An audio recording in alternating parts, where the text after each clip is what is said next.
Hello friends, आज की video के अंदर हम चर्चा करने वाले हैं हमारे CBCS मूल्यांकन के तरीके को। तो क्या है ये CBS जो नया मूल्यांकन का तरीका है, इसको हम जान लेते हैं।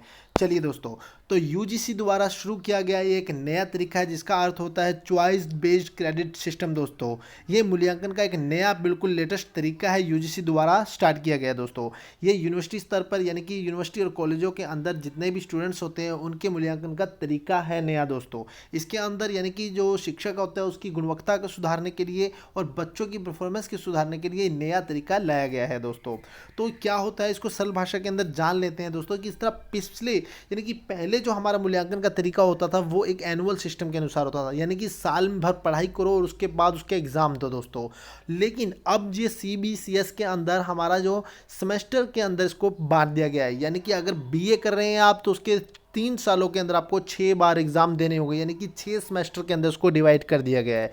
तो 6 बार के अंदर आप बच्चों को एग्जाम देना पड़ेगा। दोस्तों, तो इसी तरीके से ये नया सिस्टम आया है।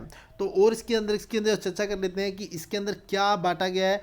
इसके अंदर पहले सेमेस्टर सिस्टम कर दिया गया है, यानी कि पहले जो एनुअल एग्जाम होता था अब सेमेस्टर के अकॉर्डिंग होगा। दूसरा, इसके अंदर क्रेडिट सिस्टम डाल दिया गया है, यानी कि हर एग्जाम के लिए हर एग्जाम का कुछ क्रेडिट होगा, उसके अकॉर्डिंग बच्चों को क्रेडिट दिया जाएगा। उसके अब मार्क्स जो सिस्टम था, पहले जो नंबर दिए जाते थे, अब नंबरों का खेल हो गया खत्म। दोस्तों, अब जो है क्रेडिट देने का सिस्टम है, यानी कि बच्चों को क्रेडिट दिया जाएगा, उसका एक एरिया निर्धारित कर दिया जाएगा कि अगर बच्चों ने 40 से 50 के बीच में मार्क लिए तो उनको इतना क्रेडिट दिया जाएगा और उसको इस प्रकार से ग्रेड सिस्टम दी जाएगी। तो यानी कि अब बच्चों को किसी भी एक पर्टिकुलर नंबर के अकॉर्डिंग कोई परसेंटेज नहीं दिया जाएगा, अब इसके अंदर ग्रेड पॉइंट दिए जाएंगे। दोस्तों, उसके बाद इसके अंदर चर्चा की गई है हमारे क्रेडिट ट्रांसफ़र की। क्रेडिट ट्रांसफ़र एक सबसे इंपॉर्टेंट तरीका है। और उसके बाद आता है हमारा CCE इवेल्युएशन ही। दोस्तों, ये क्या चीज़ है, इसके बारे में हम अभी चर्चा करेंगे विस्तार से। उसके बाद आता है ग्रेडिंग सिस्टम, यानी कि ग्रेड पॉइंट दिए जाएंगे। दोस्तों, चलिए अब जान लेते हैं सबसे पहले क्या होता है हमारा सेमेस्टर।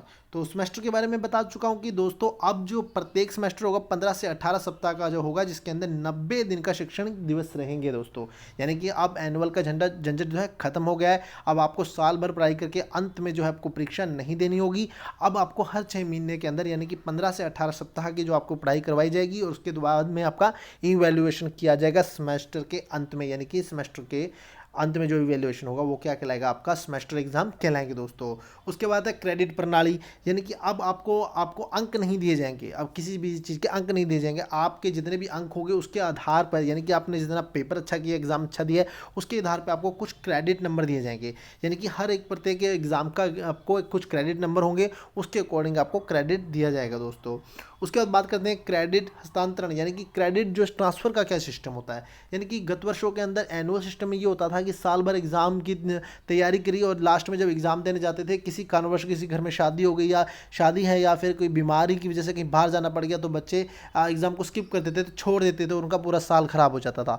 लेकिन अब ये नहीं होगा। अब जो है UGC ने नया सिस्टम डाला है। इसके अंतर्गत आप क्या कर सकते हो कि अगर आप बीमार हो गए हो या कहीं पे शादी में जा रहे हो, कहीं बाहर जा रहे हो, किसी कारणवश आप एग्ज़ाम नहीं दे पाए, तो आप अपने पिछले सेमेस्टर के एग्ज़ाम अब नेक्स्ट सेमेस्टर के अंदर अच्छे तरीके से आप दे सकते हैं। ये प्रावधान कर दिया गया है क्रेडिट ट्रांसफ़र के अंदर। दोस्तों, तो ये सबसे अच्छा ट्रांसफर का सिस्टम माना गया है। उसके बाद बात करते हैं CCE वैल्यूएशन क्या होता है। दोस्तों, यानी कि इसके अंदर अब साल भर बच्चों को कुछ ना कुछ करना ही पड़ेगा। अब ऐसा नहीं है कि आप पूरा लास्ट में जाके एग्ज़ाम देना होगा, आपको सेमेस्टर सिस्टम के अकॉर्डिंग एग्जाम देना है। तो इसके अंदर आपको सतत और यानी कि कंटिन्यू बच्चों को पढ़ाई करवाई जाएगी। तो ये होता है हमारा CCE वैल्यूएशन। दोस्तों, उसके बाद है ग्रेडिंग सिस्टम। ग्रेडिंग सिस्टम क्या होता है दोस्तों, इसके अंदर आपको अंक तो देने नहीं है, तो उसमें बच्चों को ग्रेड दिया जाता है, जिसमें से O से लेके लास्ट में A-B का जो सिस्टम रहता है। दोस्तों, इसके अंदर जो स्टूडेंट सबसे उत्कृष्ट दिखाता है उसको O ग्रेड दिया जाता है। इसके अंदर 10 अंक निर्धारित किए गए। दोस्तों, यानी कि मान लीजिए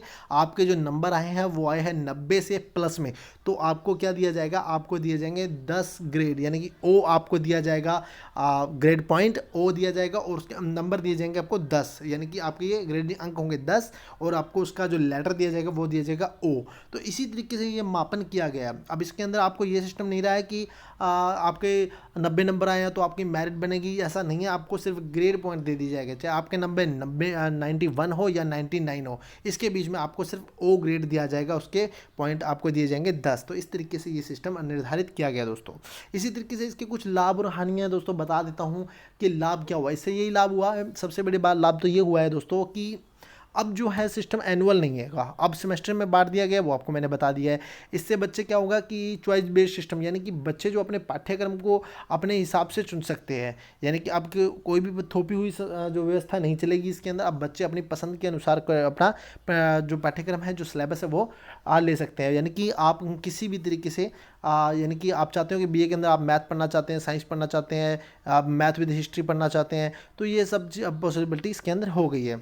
दूसरा इसके अंदर ये फ़ायदा हो गया कि जो अब आप किसी एक संस्था से मान लीजिए आप बीए कर रहे हैं, तो पहले एक संस्था से आपने बीए फर्स्ट पेपर के एग्ज़ाम दे दिए और वो आपकी संस्था पसंद नहीं है, तो आप वहाँ से वो छोड़कर दूसरी किसी संस्था के अंदर भी जा सकते हैं। उसके अलावा अगर आप देश विदेश के अंदर पढ़ना चाहते हैं, तो उसमें आप अपने बीच में यहीं से पढ़ाई रोक के कंटिन्यू किसी विदेश के अंदर भी जाके इसमें अपना जो है पढ़ाई कर सकते हैं दोस्तों। तो इस तरीके से इसका फ़ायदा भी हुआ है दोस्तों। तो ये सबसे इंपॉर्टेंट है, आपसे एनटीए इससे भी सवाल पूछता है, आपको इसमें भी अच्छे भी ध्यान रखना है दोस्तों। तो चलिए दोस्तों, आज की वीडियो में इतना ही। अगर वीडियो पसंद आया तो लाइक शेयर जरूर कर दें और ज़्यादा से ज़्यादा मेरे वीडियो को शेयर जरूर करते रहें दोस्तों। तो जुड़े रहिए गोल्डन हिस्ट्री चैनल के साथ। आपका दिन शुभ हो। धन्यवाद। Thank you.